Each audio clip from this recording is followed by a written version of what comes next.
estos momentos comienza por Radio María Uruguay, Agua Viva, con la conducción de la Madre Olga María. Hola a todos, feliz y santa Pascua. Aleluya, aleluya, aleluya. Verdaderamente ha resucitado el Señor. ¡Qué alegría! Qué gozada estar aquí celebrando la Pascua, ¿no? Con todos vosotros. Qué ilusionante este momento que se me permite tener con vosotros, pues a través de este medio precioso que es Radio María Uruguay. Nunca agradeceré bastante esta oportunidad, porque tengo gran parte de mi corazón en Uruguay, ¿no? Ahí están 4 hermanas que, bueno, pues que quiero muchísimo y que tenerlas ahí, pues es para nosotros un tesoro, una ilusión, una alegría, también un despojo porque las echamos de menos, ¿no?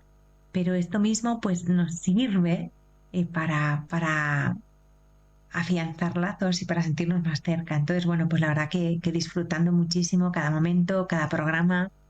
Y bueno, están ellas y están tantas personas estupendas que he tenido la suerte de conocer cuando he viajado a Uruguay, que ya he viajado en varias ocasiones y espero volver a visitaros muchas más veces, ¿no? Y ojalá sea pronto, no sé cuándo, pero ojalá sea pronto. Y bueno, pues además coincide que es un tiempo, pues eso precioso, ¿no? De Pascua, de celebración, de vida, de resurrección, en torno a esta fiesta de la Divina Misericordia.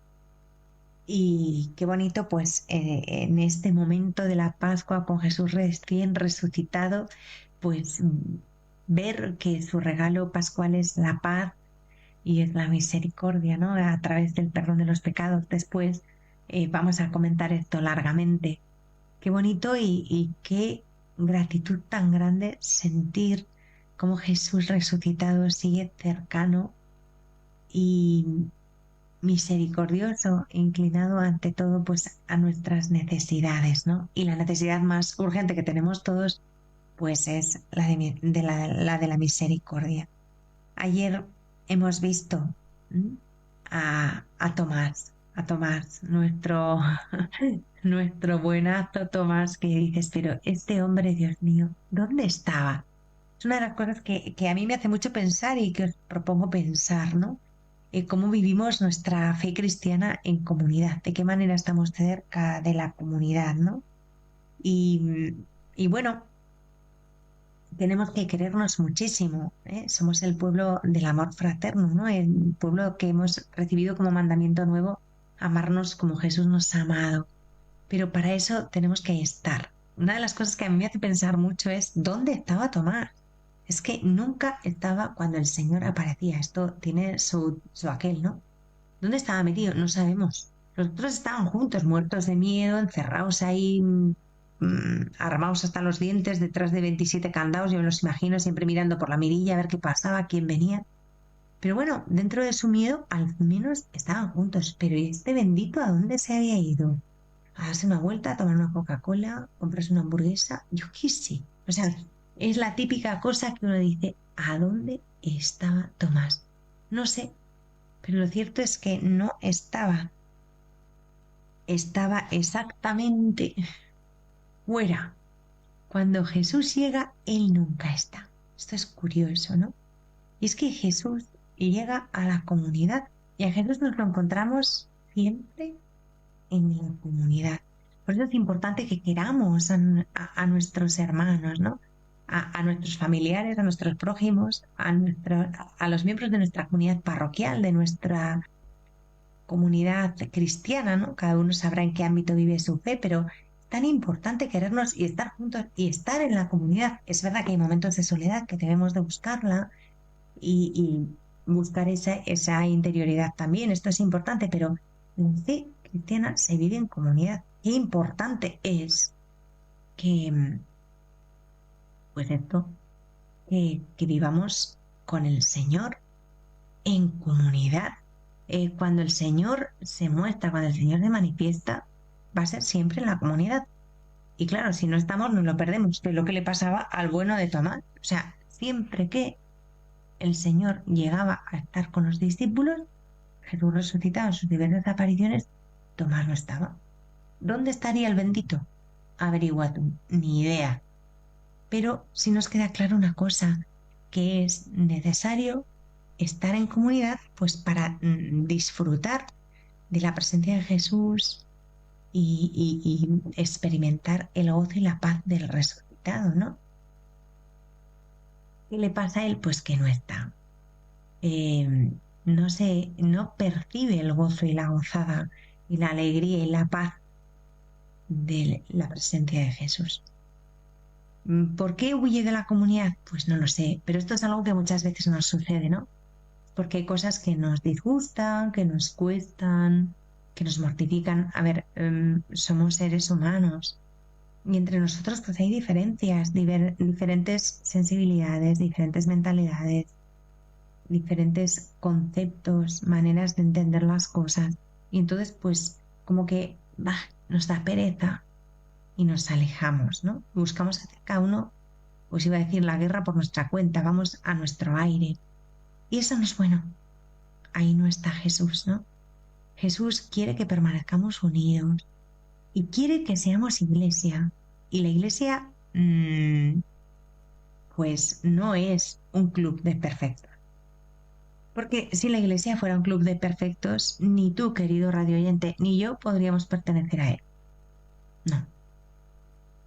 La iglesia es una asamblea, un grupo, una familia, una comunidad de hombres y mujeres que quieren seguir a Jesús, que le siguen a veces pues torpemente, con tropezones, superando muchas dificultades, ¿no? Y muchos obstáculos, sobrellevándose unos a otros con mucha paciencia y sobre todo sobrellevándome, en mi caso hablo de mí, a mí misma con mucha paciencia porque continuamente tropiezo con mis propios límites, ¿no? Y tenemos que aprender a ver a los hermanos no como un impedimento, sino como una bendición, como un regalo, como una gozada que Dios nos da. Yo soy mucho de gozadas, si os dais cuenta, repito mucho esta palabra. Pido perdón por si a alguien le resulta aburrido o cansado, pero es que soy así. Y además es que en este año jubilar todo es gozo y gozada y esperanza, ¿no? Y en este año jubilar, pues tenemos que aprender a disfrutar con júbilo de nuestros hermanos, ¿no? Y de ser hijos y miembros de la Iglesia, de esa Iglesia preciosa que es la Iglesia Católica, que es madre y regazo que nos acoge. Pero, repito, no somos un club de perfectos, sino gente muy pobre, muy humilde, muy necesitada del Señor, muy llena de limitaciones, pero que está con unas ganas locas de seguir a Jesús. Somos los cristianos, los católicos. ¿Que dejamos mucho que desear? Pues sí, pero precisamente estamos en Pascua celebrando la misericordia de Dios que tanto necesitamos y que Jesús resucitado nos ha regalado a raudales, ¿no? Entonces, bueno, pues qué bonito ser miembros de esa iglesia, qué bonito acercarnos al corazón de Jesús y besar ese corazón de Cristo resucitado vivo que palpita como un loco por mí, que ha resucitado, ha vuelto a latir para que yo tenga vida y vida en abundancia y que en este domingo de la Divina Misericordia se ha derramado, ¿no? En piedad y en compasión y en misericordia para mí porque lo necesito muchísimo, porque si no, en la misericordia de Dios, ¿qué iba a ser de mí? Y acercarme a ese corazón de Jesús y dejarme empapar por el agua y por la sangre y saberme amada, ¿no? Y redimida y salvada y dejar que me inunde la paz y la seguridad que me da esta noticia preciosa. Y bueno, pues hasta aquí esta primera parte. Ahora ponemos un ratito de intermedio musical y luego profundizamos en todo esto, ¿no? Y en uno de los dones pascuales de que menos se habla. Gloria al Señor, aleluya, aleluya, aleluya. Que Dios os bendiga a todos. Bien, pues seguimos adelante con nuestro programa. En esta segunda semana de Pascua donde tenemos muy presente, porque así lo acabamos de vivir y palpar este domingo pasado, la misericordia de Dios. Hemos celebrado la fiesta de la Divina Misericordia y le hemos dado a la misericordia de Dios pues su relieve, ¿no? La celebración que merece.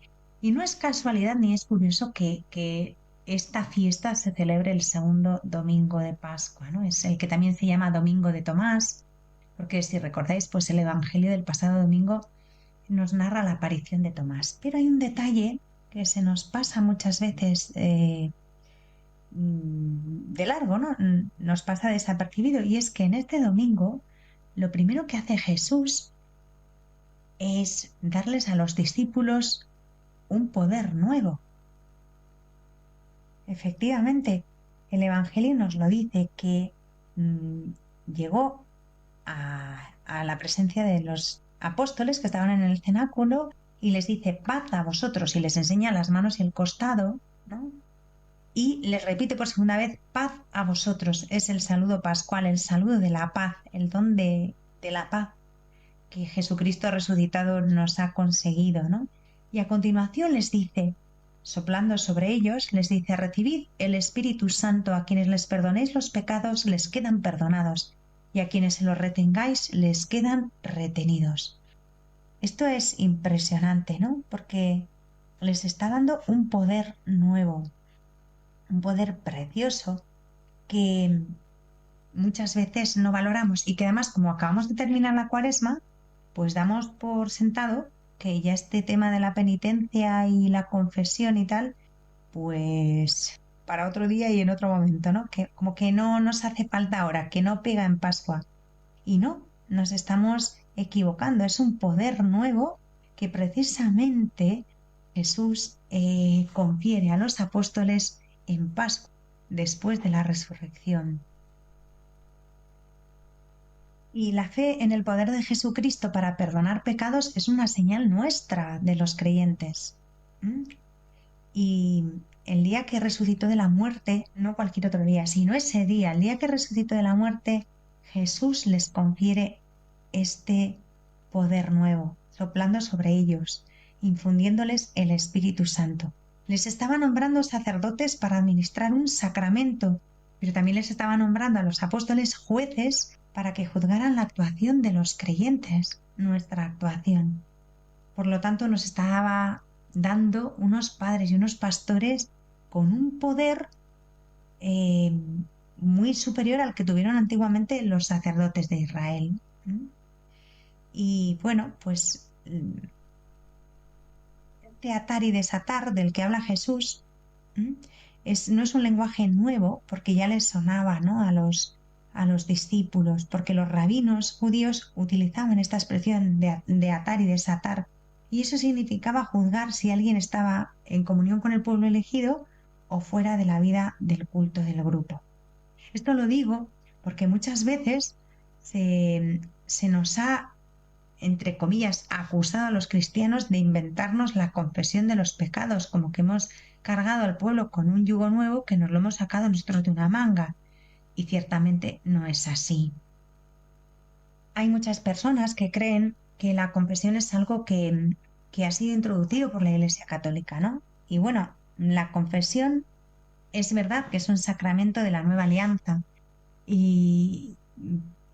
pero no pudo ser instituido hasta que Jesús selló esta alianza nueva con su sangre, como estamos viendo ahora en la resurrección.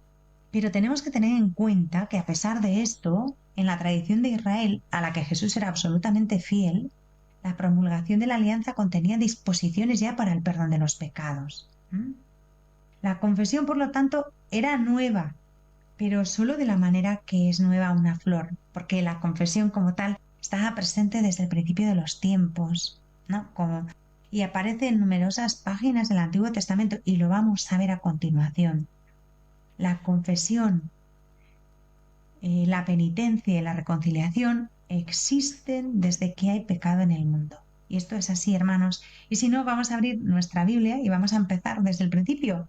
Y no necesitamos ir muy lejos para encontrar los primeros anuncios y barruntos de la confesión. De hecho, con el pecado original aparece con el primer pecado del primer hombre y de la primera mujer aparece la confesión. Veréis, vamos a ir viéndolo. Bueno, Adán y Eva pecaron, vale. Y bueno, en este momento que estamos y para lo que estamos hablando, no hace falta que nos liemos ni entremos en la naturaleza de su pecado. Ya lo veremos, ¿no? Habrá otros días, otros momentos. Pero sí que tenemos que tener claro que su pecado es una desobediencia al Señor Dios, ¿no? A Dios nuestro Señor, que era su creador y que era su padre. Y bueno, ellos violan el único mandato que han recibido, que es de todos los árboles, eh, de todos los árboles del jardín, de todos los árboles del paraíso puedes comer, pero del árbol de la ciencia del bien y del mal no comas, porque el día que de él comas, ciertamente morirás. Esto está, es que he titubeado un poco porque había perdido la cita. Génesis 2, 16, 17, ¿vale? Bien, pues ya sabemos la historia, ¿no? Fueron tentados por la serpiente, toman el fruto, lo comen y de repente todo cambia. Inmediatamente todo cambia. De repente les avergüenza su propia desnudez. De repente sienten miedo. Y nos dice el Génesis 3:8, oyeron a Yahvé, al Señor Dios que se paseaba por el jardín al fresco del día y se escondieron de Yahvé Dios, el hombre y la mujer, en la arboleda del jardín. Este es un comportamiento extraño. Se escondieron detrás de unos arbustos como si pudieran ocultarse de un padre amoroso que todo lo sabe y todo lo ve. Es una tontería, ¿no? Pero bueno, a veces somos así absurdos. Y entonces, ante esta situación, ¿qué hace Dios?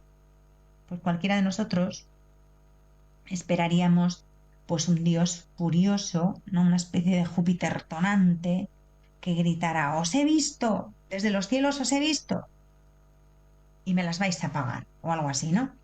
Pero no, no lo hacen. Al contrario, sigue el juego del engaño de Adán y de Eva, como si no se hubiera enterado de nada. Y entonces Dios llama a Adán y le dice, Adán, ¿dónde estás?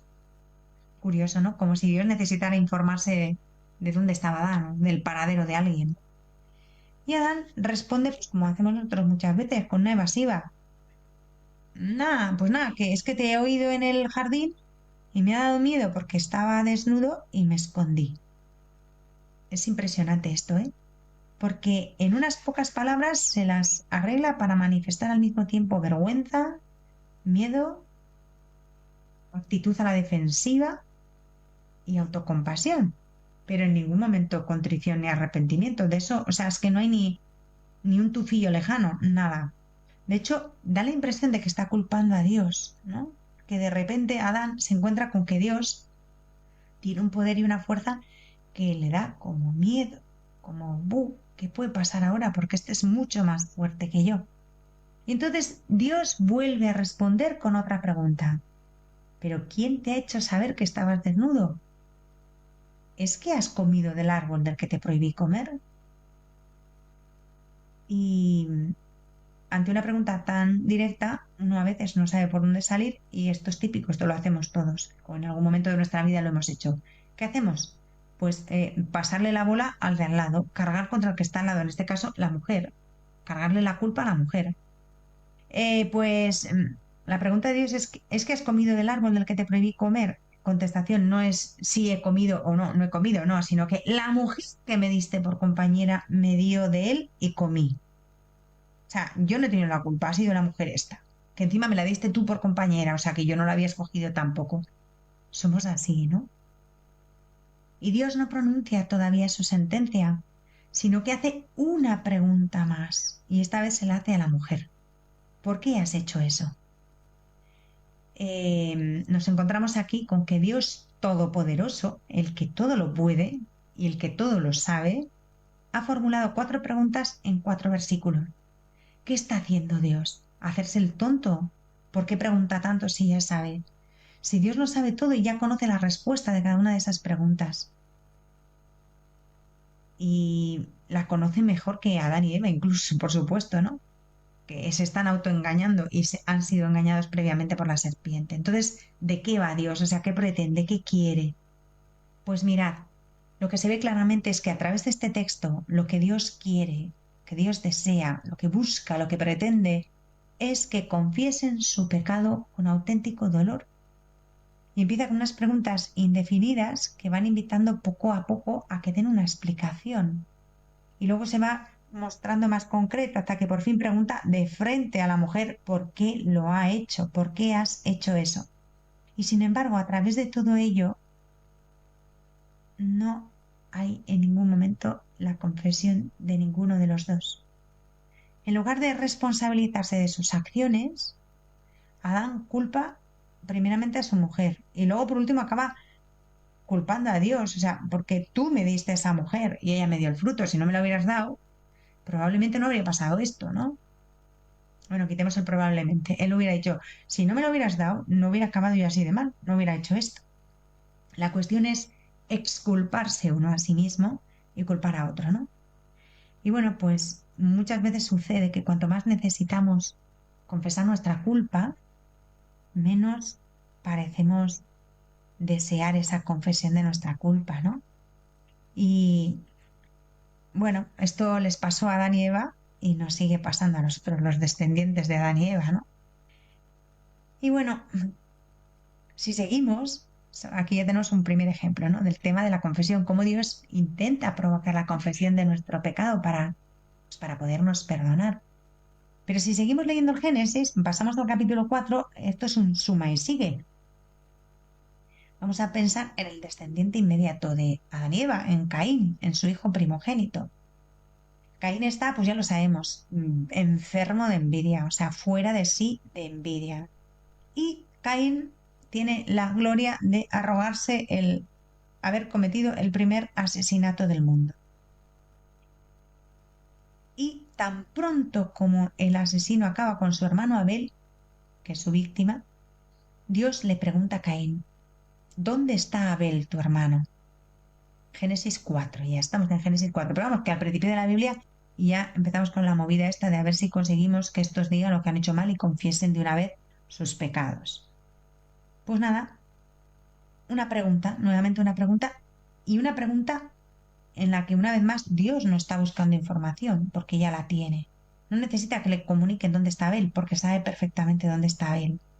Más bien lo que está haciendo Dios, y esto lo hace muchas veces con nosotros, pero no acabamos de enterarnos, es darle a Caín la oportunidad de confesar su pecado. Sin embargo, Caín no acepta el ofrecimiento del Señor y en lugar de confesar su pecado, miente, o sea, otra más encima, ¿no? La guinda de la tarta. ¿Dónde está tu hermano Abel? Contesta Caín. No sé. ¿Soy acaso el guardián de mi hermano?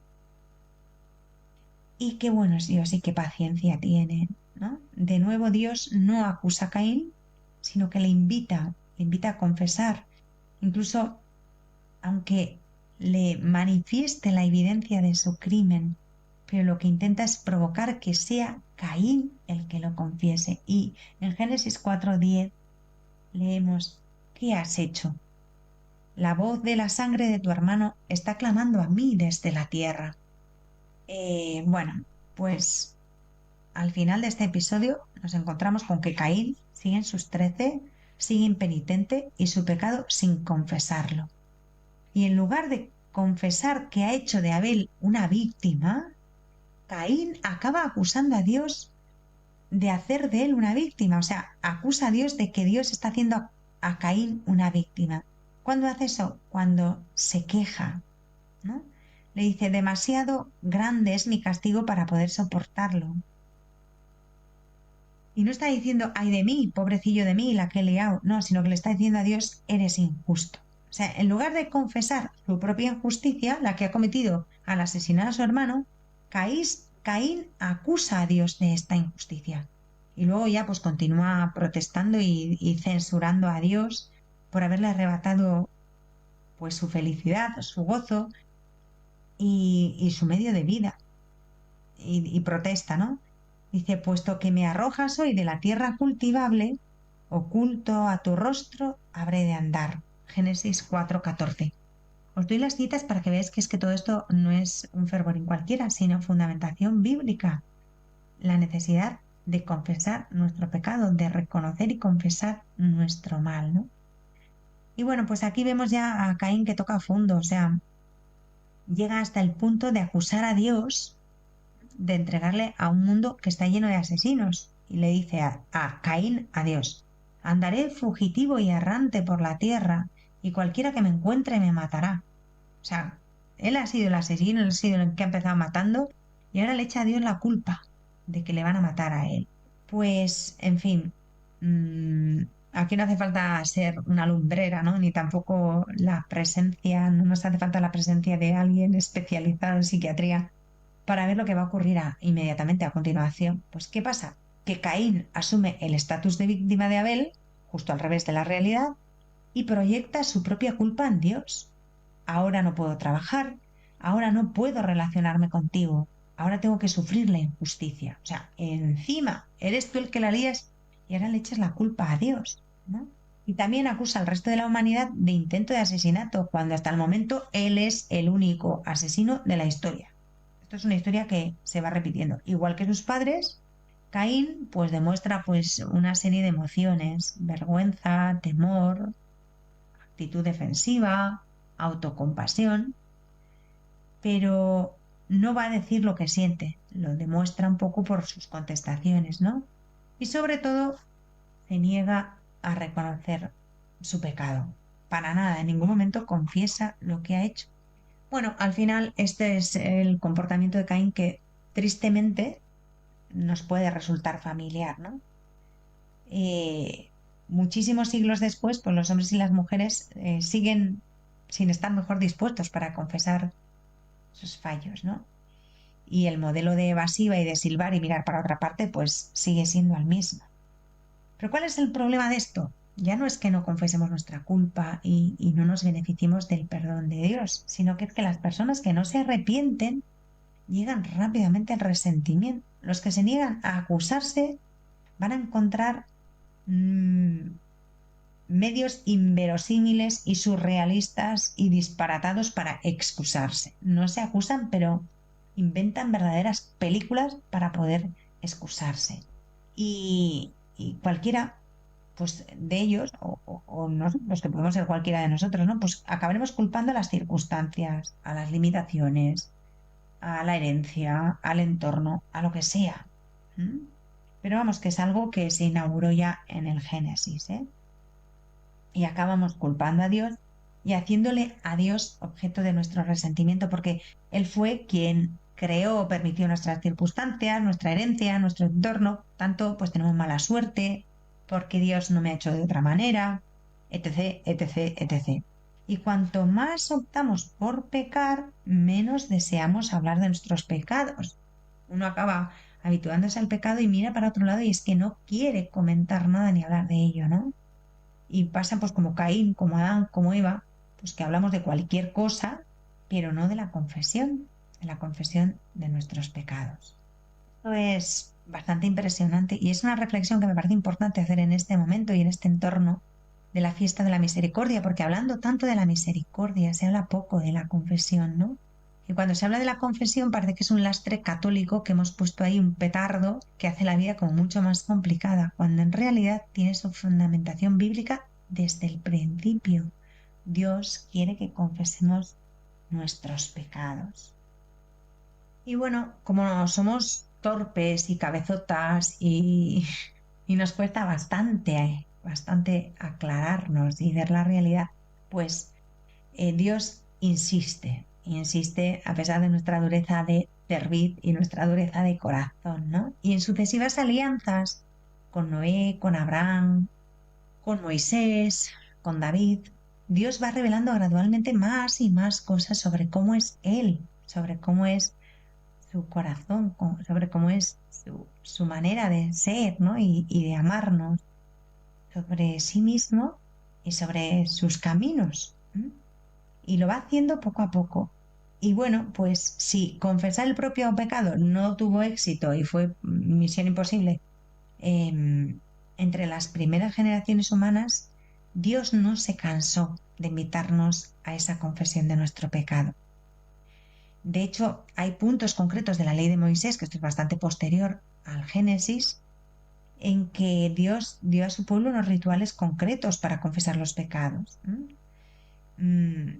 Y aquí nos encontramos con otro tema, que es el de los ritos, ¿no? Y el ritual. O sea, pues hay gente que protesta, que dice que porque hay que tener un ritual para confesar los pecados, ¿no? Que caemos en una serie de acciones como automáticas, mecánicas, eh, que no son buenas para el dolor de corazón y para la confesión del pecado.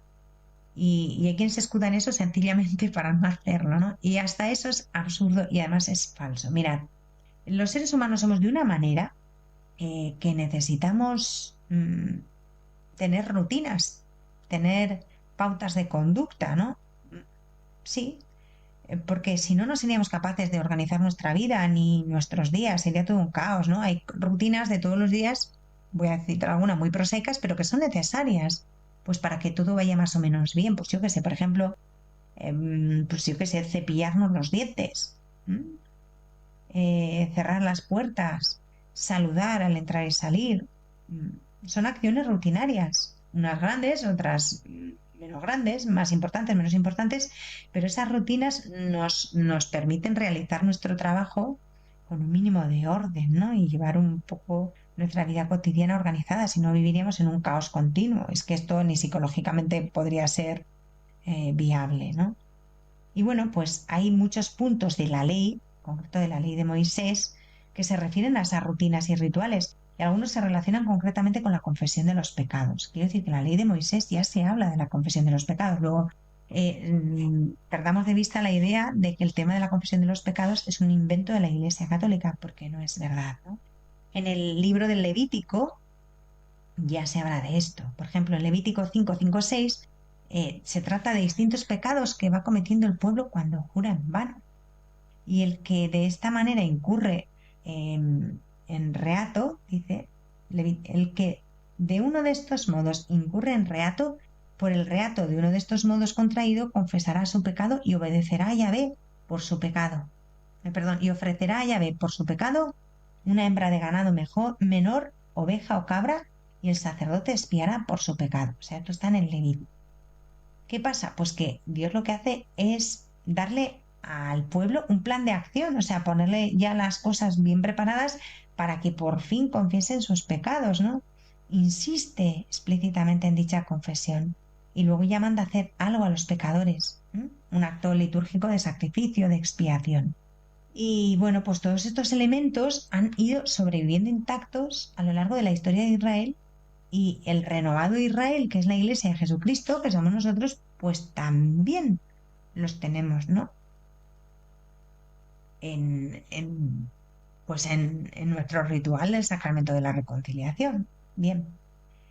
Y bueno, estos actos de contrición son importantes y son necesarios. Y repito que parece raro hablar de ellos en Pascua, pero es que lo primero que ha hecho Jesús resucitado es confirmar a sus apóstoles en esa misión. Y lo que atéis en la tierra quedará atado en el cielo y lo que desatéis en la tierra quedará desatado en el cielo, el mismo día de su resurrección. Luego, no es un tema tonto ni un tema baladí, ¿vale? Es un tema que tiene importancia y que tenemos que tener en cuenta.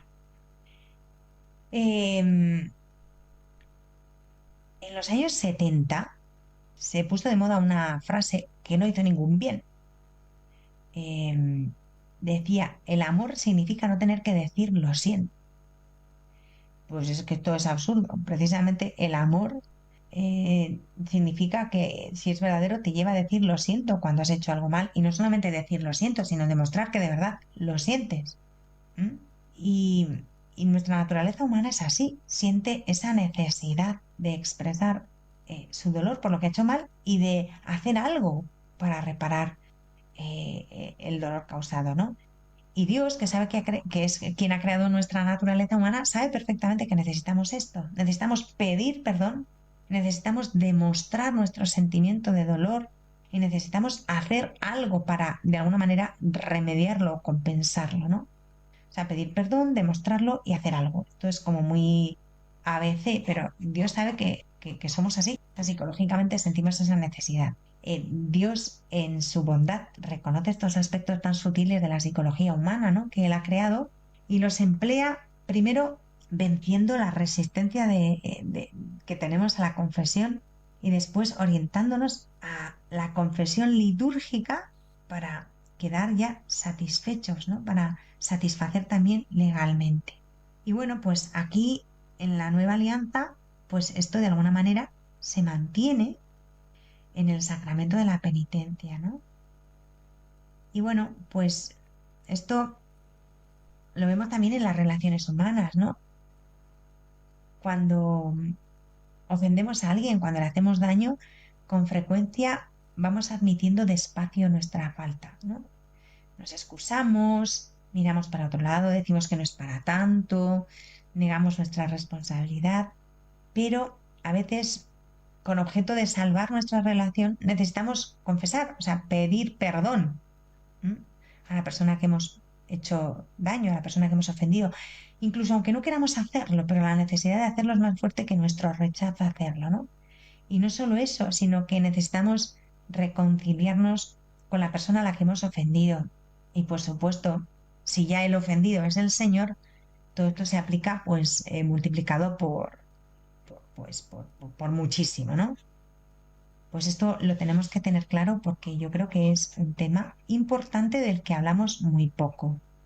Bueno, Jesús era, era judío, era un hijo fiel de Israel, ¿no? Lo mismo que sus apóstoles. Entonces, todos ellos como judíos compartían una herencia común, recuerdos comunes y un lenguaje muy común que ellos entendían perfectamente de experiencia religiosa. Cuando Jesús habla de confesar pecados y de hacer penitencia y de atar y de desatar y de perdonar, pues tiene claro pues esa mentalidad israelita, porque es lo que es, él es un israelita. Y sabe muy bien lo que esas palabras que está pronunciando significan para los judíos que le escuchan.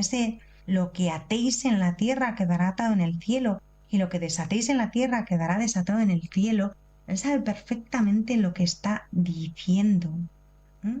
Lo que significa para un israelita atar y desatar. Cuando los apóstoles oyen hablar a Jesús de esta manera, le oyen hablar de perdón y de confesión, le comprenden perfectamente porque ya conocen los ritos de la antigua alianza, por los cuales también confesaban los pecados y hacían penitencia pública, ¿vale? Y aquí vemos claramente lo que él mismo dice, que él no ha venido a abolir la antigua alianza, sino a llevarla a su pleno cumplimiento. ¿Y qué hace? Pues de un modo misterioso, la antigua alianza se cierra y se incluye en la alianza nueva.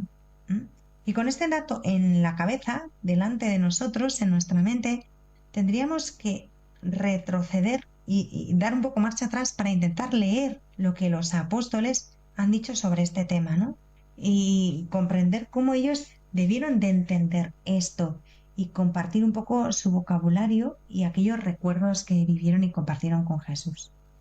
Leemos en Juan 1:9. Si confesamos nuestros pecados, fiel y justo es Él para perdonar nuestros pecados y purificarnos de toda injusticia. Esto lo dice Juan. Y San Pablo va todavía más allá, aclarando que la confesión es algo que hay que hacer con la boca, no solo con el corazón y con la mente. Esto lo leemos en Romanos 10:10. ¿Por qué insisto en esto? Porque a día de hoy yo al menos me sigo encontrando con cantidad de personas que insisten en que no es necesario confesar los pecados, que basta una contrición honda, pedir perdón a Dios, bueno, estos argumentos que ya sabéis, ¿no? Entonces, ¿con quién tenemos que confesarnos, ¿no? Pues leyendo esto nos queda claro que, por supuesto, nos tenemos que confesar con Dios, está clarísimo, pero del modo en que Él lo ha establecido a través de Jesucristo, o sea, con un sacerdote. Y el apóstol Santiago le dedica al tema de la confesión el final de su capítulo sobre los deberes sacramentales del clero. El término que utiliza para los sacerdotes, Santiago, es la palabra griega presbítero, que significa literalmente anciano, pero que es pues la palabra que todavía hoy oficialmente se sigue utilizando en la iglesia. Y dice así Santiago en capítulo 5, versículos 14 al 16. Dice, ¿enferma alguien entre vosotros? Llame a los ancianos de la iglesia para que oren por él al tiempo que le ungen con óleo en nombre del Señor. Y la oración hecha con fe salvará al enfermo y el Señor le curará. Y si ha cometido pecado, le será perdonado. Por tanto, confesaos mutuamente los pecados y orad unos por otros para que seáis salvos. Santiago sitúa aquí la práctica de la confesión en conexión con la fuerza sanadora del ministerio sacerdotal. Porque los sacerdotes son sanadores, son médicos. Los llamamos para que unjan nuestros cuerpos cuando estamos enfermos. Otro sacramento, el de la unción de los enfermos. Y por lo tanto, con más avidez aún, debemos acudir a ellos en busca de la fuerza sanadora del sacramento del perdón cuando nuestras almas están enfermas por el pecado.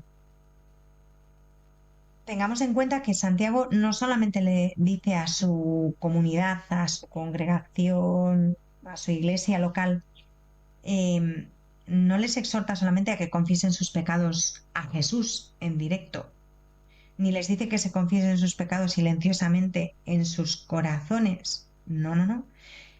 Pueden hacer todas esas cosas que está fenomenal y son muy buenas y muy estupendas, pero no serán fieles a la palabra de Dios predicada por Santiago hasta que no confiesen sus pecados a otro en voz alta y concretamente a un presbítero, a un sacerdote.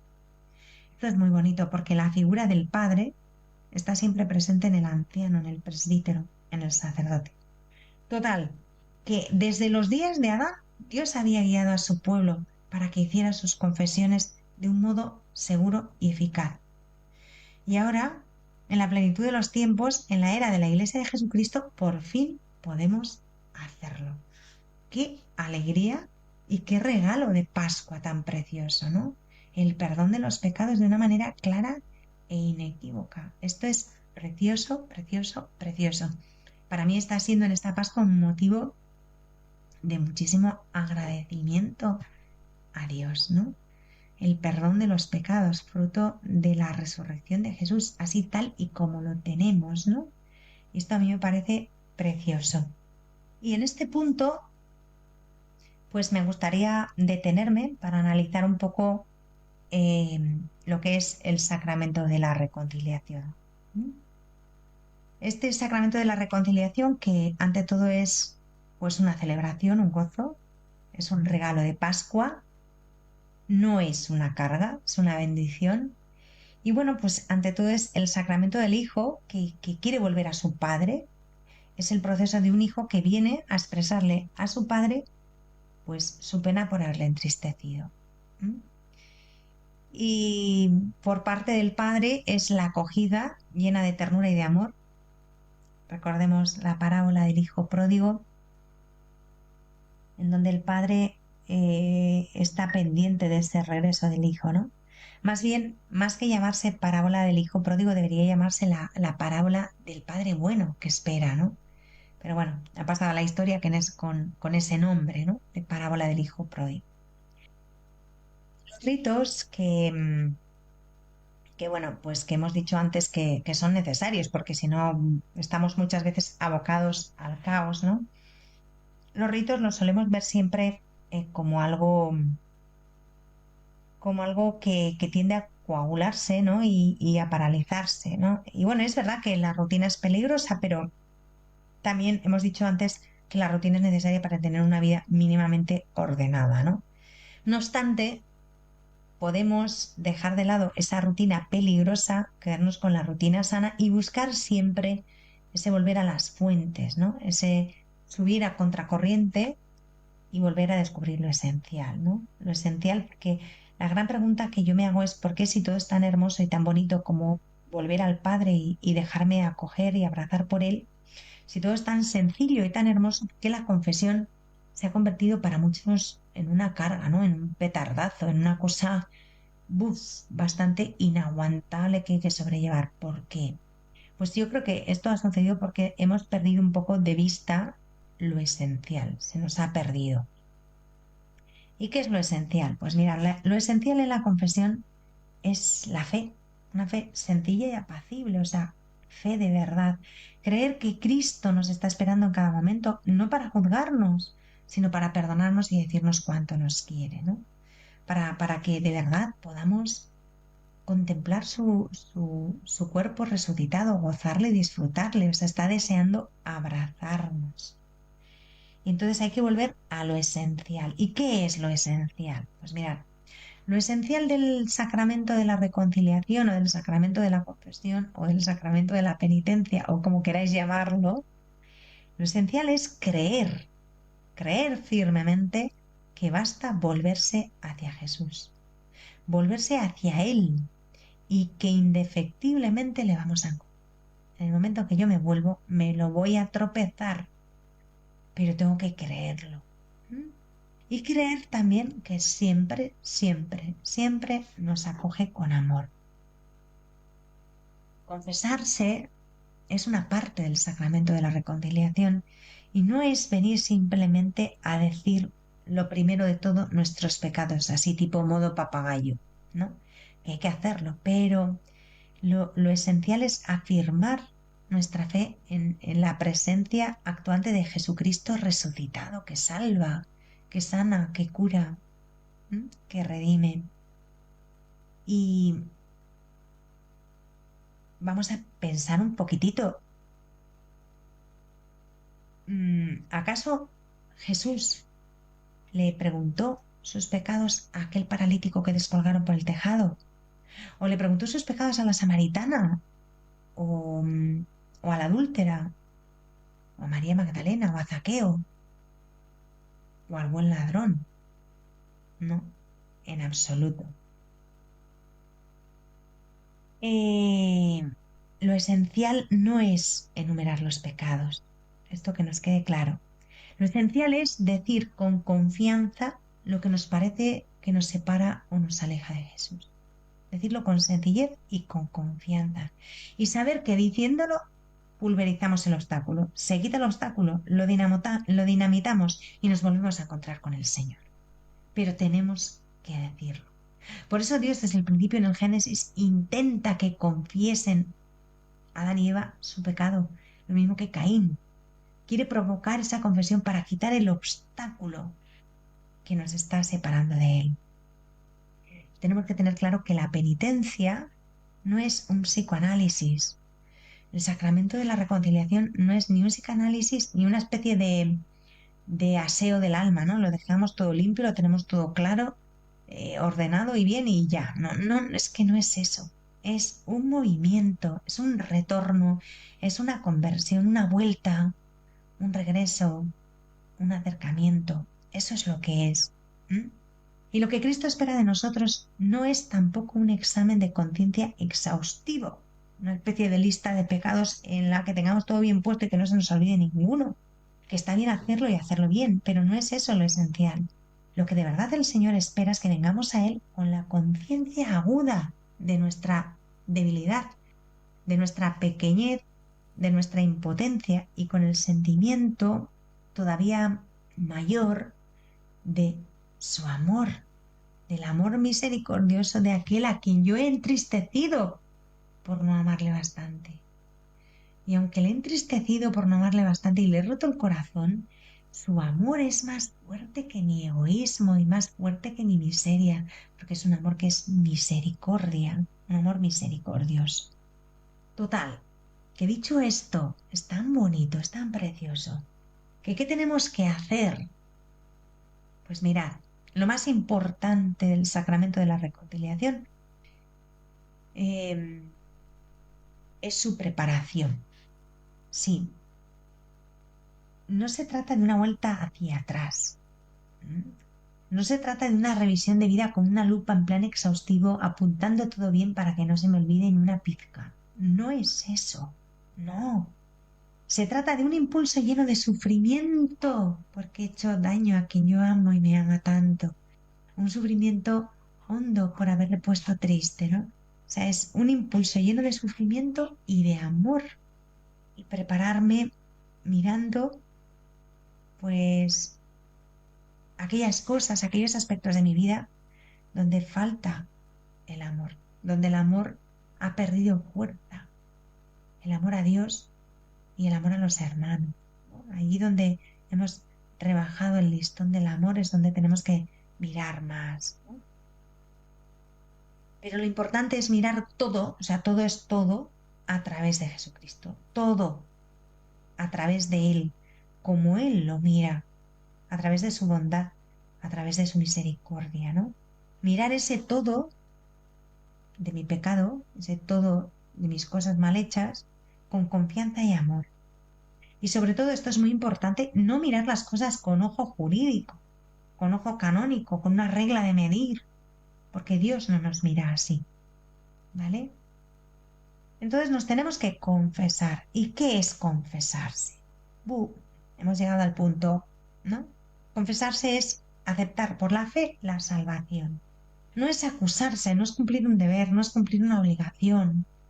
No, tampoco es un rito mágico. Yo lo digo ya por arte de dirlo y todo se borra. No, no es eso tampoco. Confesarse es reconocerse pecador y saber que Jesucristo es Salvador. Y es libremente y por amor acercarse a Jesús. Es afirmar nuestra fe en el amor que perdona sin límites. Es afirmar que el perdón es un regalo, que el perdón es una gracia, que el perdón es un don absolutamente gratuito que no tiene más que una causa. Y es el amor que Dios nos tiene básicamente porque le da la gana, porque Él es el que es y es amor y nos quiere gratis, ¿vale? Confesarse, pues, es también hablar lealmente a Jesucristo. No es una medida de higiene, no. No es una liberación de nuestros trapos sucios, tampoco. Confesarse es sobre todo, escuchar a Jesús que te dice, mira, yo te amo infinitamente más que lo que tu pecado me ofende. Y confesarse es algo que no tiene nada que ver con desarrollar ahí un súper listado, una letanía de faltas, sin que se me olvide ninguna.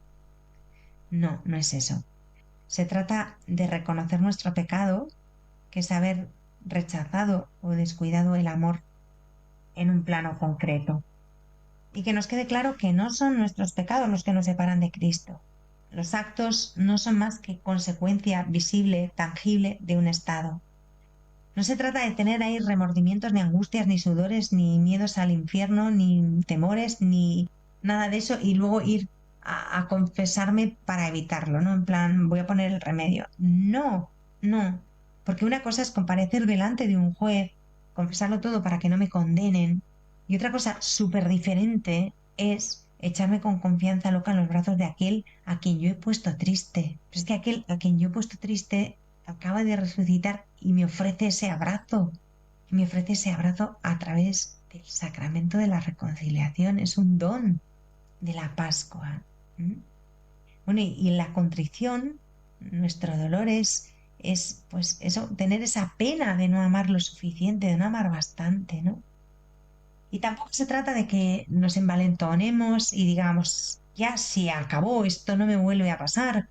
No, no, no, no, no se trata de jurar que ya no volveremos a empezar con lo mismo. Se trata de humildemente reconocer que sabemos que sin Jesús no podemos hacer nada. Recordadlo, sin mí nada podéis, nada es nada.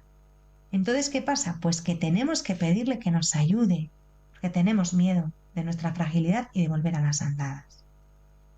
Confesarse es venir a pedirle a Dios la gracia de no acostumbrarnos a nuestra falta de amor, de no resignarnos a ella definitivamente. Esto es importantísimo, ¿no? Y luego hay otra cosa que es el firme propósito, ¿no? Propongo firmemente nunca más pecar. Sí, ya, no te lo crees ni loco. Vamos, somos tan pequeños que rápidamente vamos a caer. Entonces, ¿qué es esto del firme propósito? Pues el firme propósito es estar decidido a no creer nunca que podemos salvarnos nosotros solos. Y aquí, bueno, pues no se trata de recitar una penitencia, No, no es eso. Es más bien decir gracias, gracias a Jesús, de palabra y de obra, demostrándole un poco nuestro amor, ¿no? Y nuestro deseo de amarle más y más. Se trata también de saberse amado y de sufrir por no corresponder suficientemente a este amor. La confesión es un acto de amor en el que medimos a Dios y le pedimos que le vemos y le pedimos que nos ayude a amarle mejor, ¿no? Porque mirar, Dios es amor y nada más que amor. Y nos ha dicho que al caer la tarde nos va a examinar en el amor. Al final, esta es la única asignatura que responde al mandato de Dios, amarás. Amarás, pues tendremos que aprender. Tenemos una asignatura que es la de amar, de la cual nos van a examinar a la tarde de esta vida. Y bueno, confesarse es lo que Jesús nos entregó como modelo, como plantilla, como planning para ese dejaos reconciliar con Dios que dice San Pablo, ¿no? Entonces, si es así, ¿por qué hemos convertido esto en el sacramento de la penitencia, ¿no? A mí me gusta mucho más personalmente llamarlo sacramento de la reconciliación. Porque vamos a ver, el sacramento de la penitencia, vale, bien. Pero, ¿qué? O sea, ¿qué penitencia le puso Jesús al paralítico? ¿O a la samaritana? ¿O a la adúltera? ¿O al buen ladrón? ¿Qué penitencia les puso? A no ser que llamemos penitencia a este hoy mismo estarás conmigo en el paraíso que promete a Dimas, ¿no?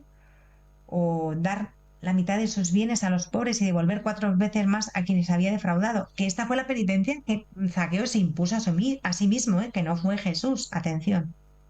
Lo único que Jesús dice es, hoy ha llegado la salvación hasta acá. Hoy ha llegado la salvación hasta casa, porque el hombre, Hijo del Hombre ha venido a buscar y salvar lo que estaba perdido.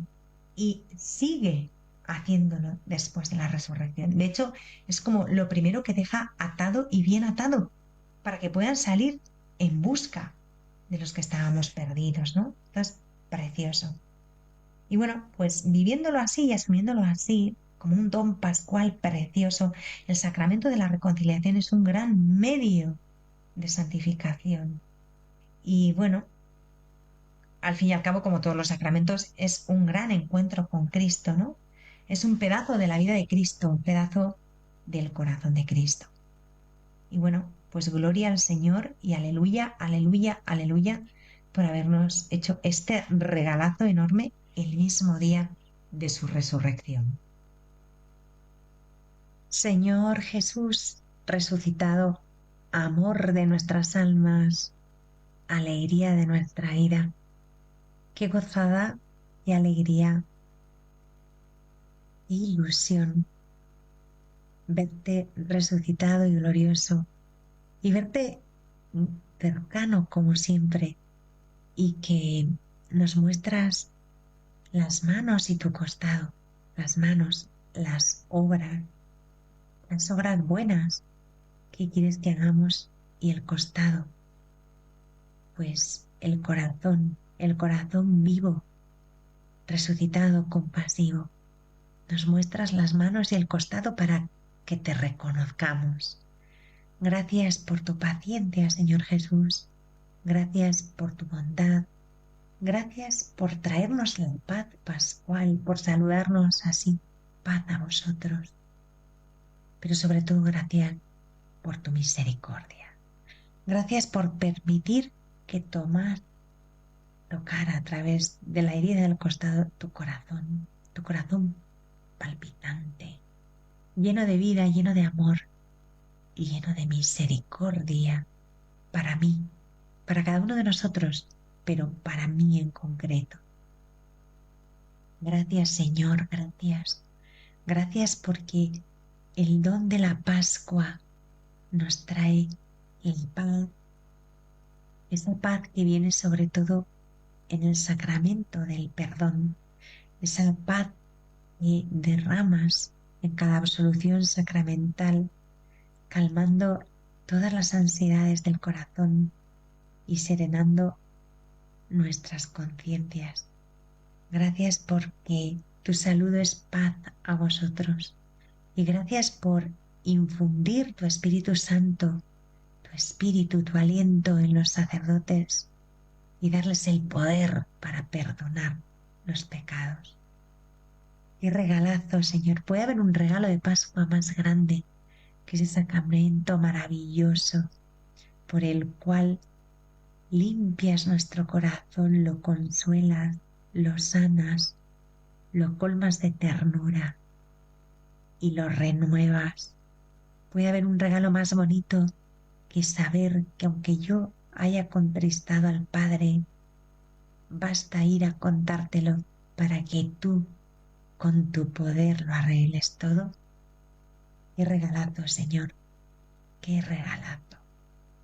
Qué agradecida vivo, qué agradecidos debemos vivir todos por tu encarnación, por tu nacimiento, por tu vida, por tus palabras, por tu muerte, por tu resurrección. Gracias, gracias por haber venido, gracias por haberte lanzado desde los cielos para que nosotros podamos disfrutar de esa gloria. Gracias por tu paciencia buscándonos, saliendo a nuestro encuentro cada vez que nos perdemos. Gracias por enseñarnos que la misericordia no termina. Gracias por demostrarnos que tu misericordia no descansa. Gracias porque después de tu resurrección, tu amor sigue dando prioridad a nuestra paz, a nuestra alegría. ¿Cuánto nos quieres, Señor Jesús, que quieres que siempre estemos felices y en paz? Que quieres que siempre nos sepamos hijos del Padre, que quieres que cada uno de nuestros rasguños, o no tan rasguños, a veces heridas grandes, sean sanadas enseguida. Solo tenemos que correr hacia ti, buscando tu abrazo y hundiendo la cabeza en tu pecho y diciendo: la he liado otra vez, lo he vuelto a hacer mal, perdóname. Y saber que indefectiblemente en un abrir y cerrar de ojos todo va a quedar perdonado y olvidado. Qué consuelo. Gracias, gracias, gracias, mil veces gracias, Jesús. Gloria. Amén. Aleluya.